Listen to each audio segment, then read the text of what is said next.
Central executive committee का इजलास हुआ है पीपल्स पार्टी का। उन्होंने कहा कि हुकूमती इत्तेहाद से खात्मे का मुतालबा किया है पंजाब के जो अरकान हैं उन्होंने बात उन्होंने राय रखी है, ज़ाहिर है इसलिए शायद एक माह की मोहलत दी गई और वफाक को ज़रूरत है। उन्होंने कहा कि हमें वफाक की ज़रूरत नहीं है। फिर क्या एक माह के अंदर मसाइल तलब जो हल हो जाएंगे, ये जो मसाइल हैं ये हल हो सकते हैं एक माह में? ये तो एक मैंने आपसे कल भी गुजारिश की थी कि जब छोटे थे तो जब WWF देखते थे तो लगता था कि असल में मार रहे हैं एक दूसरे को। हाँ, मतलब अब 90s था ना, तो हम टेलीविजन के ऊपर वो वर्ल्ड रेसलिंग फेडरेशन देखते थे तो लगता था वाकई एक दूसरे को शायद कुट रहे हैं और हमारा भी उसके अंदर दिल साथ अटका होता था। बाद में आहिस्ता आहिस्ता एहसास हुआ कि जिसको उर्दू ज़बान में नूरा कुश्ती कहते हैं, ये सिर्फ वही हो रही है और पीपल्स पार्टी और नून लीग के दरमियान में भी सिर्फ यही हो रहा है। देखिए, जिन मसाइल के ऊपर मैडम ने जिन मसाइल को डर्टी पॉलिटिक्स कहा, वो सिंध की आवाम की जिंदगी के लिए सेंट्रल मसला है, डर्टी पॉलिटिक्स नहीं है। जरदारी साहब की डर्टी पॉलिटिक्स हो सकती है, वो मैडम की ज़बानी। बिलावल साहब के लिए डर्टी पॉलिटिक्स हो सकती है, गवर्नमेंट के लिए डर्टी पॉलिटिक्स हो सकती है, लेकिन सिंध में ऐसे गरीब लोग रहते हैं जिनकी जिंदगी का तसलसल ख़त्म हो जाएगा अगर ये डर्टी पॉलिटिक्स का फैसला इस तरफ हुआ या डर्टी पॉलिटिक्स का फैसला इस तरफ हुआ।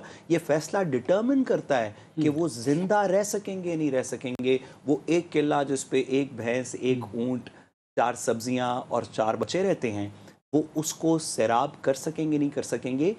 इस चीज़ को अगर हुकूमत पंजाब डर्टी पॉलिटिक्स समझती है तो अल्लाह करे हमारी दुआएं कबूल हो जाएं। आमना, इंतज़ामी हुकूमती सियासी अमूर पर तहफ़्फ़ुज़ात जो थे वो आज वो सेंट्रल एग्जीक्यूटिव कमेटी में रखे गए। क्या इंतज़ामी और सियासी वहाँ पर मामलात हो सकते हैं? हिस्सा मांग रहे हैं, अपना पोस्टिंग ट्रांसफ़र है, क्या है? आपको पता होगा पंजाब के बारे में, ज़रा वो तो बताइए।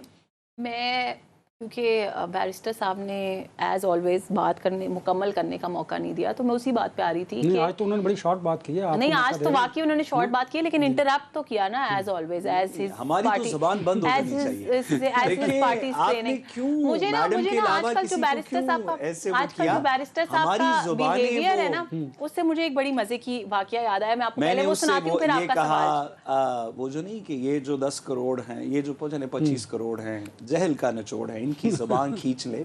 मैडम भी यही समझती है, हमें तो बोलने का हक नहीं होना चाहिए। मैं ये नहीं समझती, मैं एग्री करता हूं। मैंने आपको कहा कि मुझे इनकी आजकल का जो एंक्शसनेस है ना, उससे मुझे एक वाकया याद आया।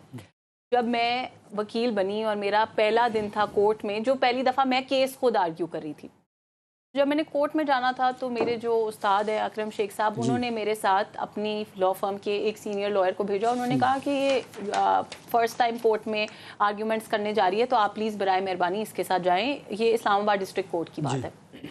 अब इस्लामाबाद डिस्ट्रिक्ट कोर्ट में जब हम आर्ग्यूमेंट्स करने के लिए गए, वो 489F के एक बाउंस चेक की हेयरिंग थी, उसके ऊपर हम बात कर रहे थे, बेल कैंसिलेशन के ऊपर। और जब हम वो बात कर रहे थे तो जो दूसरी साइड का लॉयर था ना, वो बहुत फैक्ट्स गलत सलत बोली जा रहा था और सारा कुछ। तो अच्छा, फिर उसमें ऑब्वियसली वो फैक्ट्स बोलना शुरू हुआ। उसके बाद उसने बातें ऐसी की जो ऑब्वियसली हमें लग रहा होता है कि यार दूसरा बंदा ऐसे कर रहा है, हमारा केस वीक हो जाएगा। एक बंदे को लग रहा होता है ना कि यार इसने ये क्यों बोल दिया, इसने ये क्यों बोल दिया, यू वांट टू इंटरप्ट। तो मैं आराम से पास खड़ी सुन रही थी। क्या तो जो मेरे साथ गए थे मुझे गाइड करने के लिए लॉयर, उन्होंने ना 2-3 दफ़ा बीच में इंटरप्ट किया। तो मैंने उनको बड़ा हम्बल तरीके से मैंने उन्हें कहा, सर कोई बात नहीं, उनको लेट हिम फिनिश, फिर हम अपनी बात करेंगे।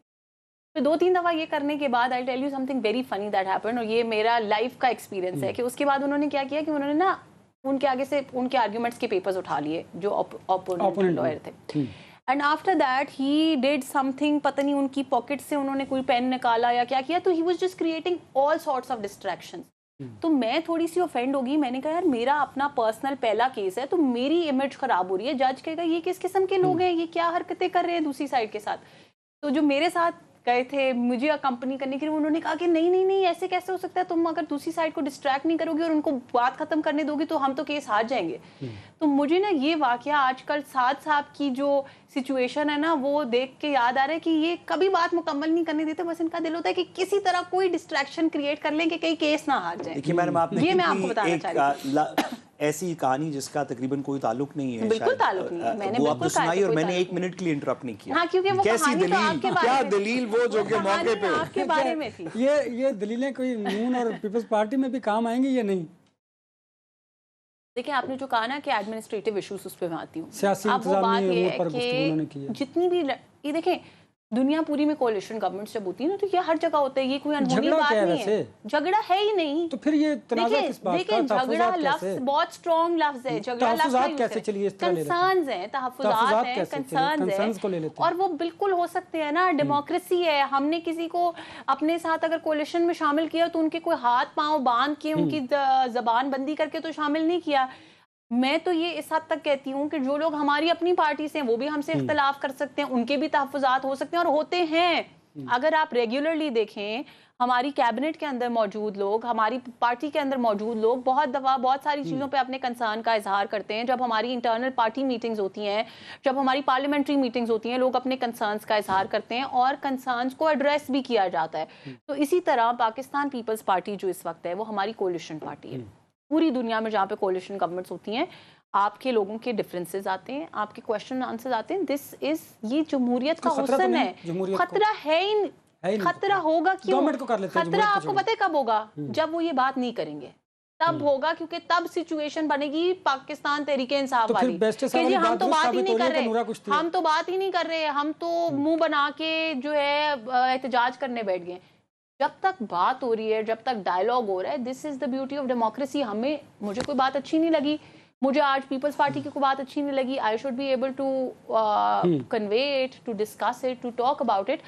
اور آپ نے یہ بھی دیکھا, میں آپ کو اس کے آگے ایک اور چیز بتا دیتی ہوں. میں نے just today I so video, کیونکہ یہ آن لائن بڑا چل رہا ہے کہ جی ساؤتھ پنجاب سے ریلیٹڈ کنسرنز ہیں, سب سے زیادہ پنجاب کا اسی کا کویشچن آ رہا ہے. تو میں آپ کو آج کی ویڈیو بتا دیتی ہوں. آج میں نے سوشل میڈیا پہ موسیٰ گیلانی کی ویڈیو دیکھی, جو یوسف رضا گیلانی صاحب کے بیٹے ہیں, اور انہوں نے اپنی ویڈیو میں کچھ ان کے علاقے میں, مجھے ایگزیکٹلی علاقے کا نہیں پتا, لیکن اپنے ادھر علاقے میں کچھ سڑک کی اپروول ہونے کے اوپر چیف منسٹر صاحبہ کا شکریہ ادا کیا ہے. تو what I'm trying to say is کہ بہت ساری چیزوں پہ آپ ایک دوسرے سے خوش ہو سکتے ہیں, کسی چیز پہ آپ ایک دوسرے سے نالاں ہو سکتے ہیں, اس پہ بات ہو رہی ہے. میرا نہیں خیال کہ سیریس